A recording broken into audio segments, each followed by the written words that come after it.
What were those things that were non-negotiables in your house? My grandfather, when I was 7 years old, he said, if you're comfortable, then get up. If you're comfortable, it will lead to complacency. What is the benefit to fatherhood having that partner or that mate in the home while you're raising these kids? I look at the father like the vertebrae in the body. You know, without that vertebrae, you don't have stability. People say, my back hurts. Okay, your vertebrae hurts. Yeah. You've been carrying that load too much. And then when you have that spouse that's saying, look, I see you.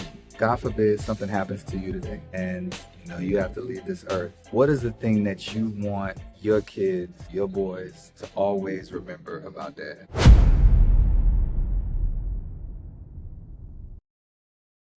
All right, family, listen, we're here for another interview. Listen, we got them back to back for y'all. And now I'm here with another good brother of mine, and we're going to dive in. We're going to dive in and just get y'all to get a little bit more wisdom than you had in the past interviews, okay? So, who am I here with today? Tony Noel. Tony Noel. And Tony, how many kids you got, man? 2. Two Malcolm is 32 and Justice is 29. Wow. So you got some grown men. Yeah, they You got some grown men, grown. Yeah. So you got a level of wisdom where you done seen stages. You done seen the babies, you done seen the toddlers, you done seen the teenagers, and you got them adults now. Absolutely. So my first question for you, when it comes to fatherhood, how have you tried to, transport or share fatherhood in your boys, and how have you seen it manifest to where they are right now? Yeah, that's powerful. And I come from a background where my father left when I was 3. So for the predominant amount of my life, I knew what it felt like for my father not to be there. Yeah. I knew what it felt like to wish that he would come and pick me up like some of my friends in the street that I was riding with, and some of the people that I was riding around with my bicycle and things like that. But so as I grew up, I said to myself, things that you experience and you know how it feels to be without a father, don't repeat that. Wow. So vicariously, I was speaking to myself when my son was 3. Yeah. And I remember lifting him up and I said, I will never leave you. Wow. And I was basically speaking to myself. Yeah. Back in time. Okay. But I was looking at him because, he looked so much like me. Then when my second son, Justice, was born, yeah. I said to myself, man, I said, I'll never leave you guys. I said, and make sure that they know each and every day that they're loved. Wow. And you're phenomenal, man, because your fatherhood, where you started, based off of your experiences, your fatherhood started with commitment. It was the commitment to those needs. Man, I absolutely love that. So along those lines, man, when it comes to commitment, what do you think every young boy, what's the thing that they need to learn before they turn 18 that'll help them, in life and moving forward? What's that maybe one thing that you could pinpoint that they need to learn before they turn 18? Okay.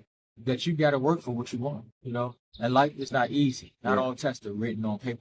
Wow. And I think that they have to learn that, now it's time. It's coming. If you're before 18, there's a time that is coming quickly, in the twinkling of an eye, that you're going to have to now make an impact yourself. It's on you. It's about the decisions that you make, and you can't blame somebody else for the choices that you make. Life is about choices, consequences. Yeah. And consequences, so there will be repercussions to every action. So, I think that they have to understand that it's just like a chess move. If you make a move, you and you alone have to either be rewarded, or suffer the consequences of your actions. That's so powerful, because if you're not responsible, you're already behind the 8 ball. I mean, I absolutely love that. So when we're talking about this fatherhood thing, what kind of rules, laws, like non-negotiables did you have in your household for your boys growing up that really laid the foundation? We were talking about foundation. What were those things that were non-negotiables in your house?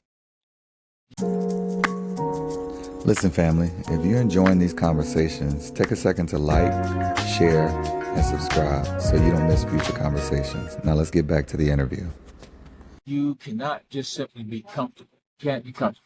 Thing is that I remember, it goes back all the way to my grandfather when I was 7 years old. He told me, pulled me in the room and said, you comfortable? Because I was a very comfortable / complacent little kid. And comfortable and complacent. I get that. That's right. And he asked me, he said, are you comfortable? So I said, yes, sir. So he said, I said, thanks for asking. My grandfather did not say, you're welcome. He said, if you're comfortable, then get up. Wow. It's not good to be comfortable. And I learned, at a very young age, that if you're comfortable, it will lead to complacency. So my sons, they would ask me for different things. They knew that I had the money, Right. but I said, I'm not going to just simply give it to you. I said, there are things that I need done around the house. You do this, you can earn. So they learned not to have an entitlement attitude. Wow. You know, there were times when I had the money, you know, but I would intentionally say no. Yeah. To teach them, you know, gratitude. Wow. You know, I would give you different things, but I will also take from you. I will reward you, but I also want you to understand what it feels like to be without, so that you'll always be grateful for what you have when you get it. Wow, I love that, because you're teaching them life right within the household, because things are not going to be given to us. Things are never given. And I love how you were teaching them in that controlled environment so that they could be prepared for what's going on out in the world. Man, I absolutely love that, because it makes me think about, how God designed this thing. And that kind of leads me to my next question, because, I know there are many that, may be trying to raise kids on their own, whether it's a mother on their own or a father on their own. But from your perspective, what is the benefit to fatherhood? Because we're talking about fatherhood, but what is the benefit to fatherhood, having that partner or that mate in the home while you're raising those kids? What's the benefit to fatherhood? Benefit of fatherhood is that the father, I look at the father like the vertebrae in the body. You know, without that vertebrae, you don't have stability. Yeah. You know, you have the limbs that are there, but you won't be able to stand like you really need to stand. You know, you will always be unstable. And the thing about that vertebrae is that through it sends messages to the entire body. Wow. You know, to be in control. You know, as long as that vertebrae is in control. And I think that the father is like that. You know, he is not as emotional, but he understands that he has a job to do. Right.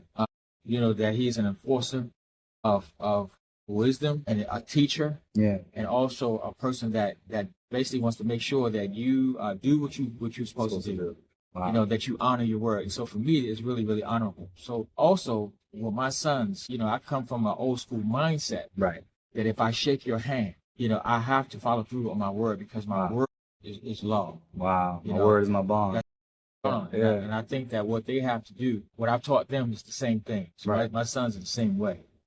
You know, integrity is huge. Right. I love that. And I want to just tap a little bit more into that vertebrae aspect, because I want to get what it means to, if we as men are that vertebrae, what does it mean to have that spouse in there to help with that vertebrae, man? Because I absolutely love that analogy. Yeah. You know, my wife, Alicia, we've been married for 34 years. Wow. Congratulations. And thank you. Congratulations. And, the thing about her is that, you know, when you are weak, you know, you're trying to carry the load. Sometimes people say, well, my back hurts. Okay, your vertebrae hurts. Yeah. You've been carrying that load too much. And then when you have that spouse that's saying, look, I see you.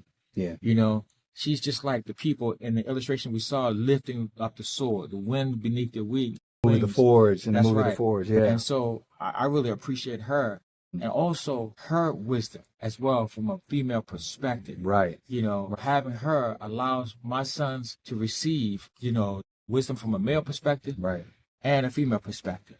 Wow. You know, also, and so her being a spiritual woman too. Yeah. You know, a person that fears God, and she was like that before I met her. So I really appreciate that. You know, God giving me the wisdom to see her. Yeah. In the way that I should have seen her. That's powerful, because I don't want to sound like a superhero, but when those wisdoms combined, you know, that makes for a powerful unit in the home. And I know that only enhanced your fatherhood. That's absolutely phenomenal. That's true, because when I'm weak, she's strong. Yeah. You know, when she's weak, I'm strong. Yeah. You know, and you know, thank God for having a spouse, because sometimes when people are all alone, it's like they're carrying the load by themselves. You know, they don't have that other person to lean on and say, look, let me throw this by you. Let me see your perspective. Yeah. So it's really important for me, man. I mean, I value her. Man, I love that, and I appreciate that, and I love you and your wife's relationship. Absolutely love it, man. So, last question for you. God forbid something happens to you today, and you know you have to leave this earth. What is the thing that you want your kids, your boys, to always remember about Dad? Wow, that's a powerful question, brother. It's because what I want them to remember is that I always ask this question: if you were to die today, can you honestly be certain, based on the evidence of God's word, that you'd be right with God? And I want them to know, based on the evidence of God's word, I've already relayed to you, from me to you, God's word. Yeah. So you'll know based on the evidence of his word. Because, I was only here for a time. Life is what I call a limited time off. And so I was just here for a moment. Wow. And we came across, I happen to be your father, you happen to be my son. But what I want you to know, that the thing that matters most is, are you right with God? And the thing that was most important to me, why did I keep talking to you the way that I did? Or why did I fuss at you when I did? Why was I trying to urge you? Because I wanted you to be with God when this is all over. Wow. Listen, Tony, I appreciate you, man. I appreciate that. That's all love. Listen, y'all heard it here from the man himself. And listen, if y'all like this content, I want y'all to stop right now, share, and subscribe. Only way this content is going to get pushed is if you guys stay engaged. So we appreciate y'all, and we'll see y'all on the next interview. All right. Peace. All right.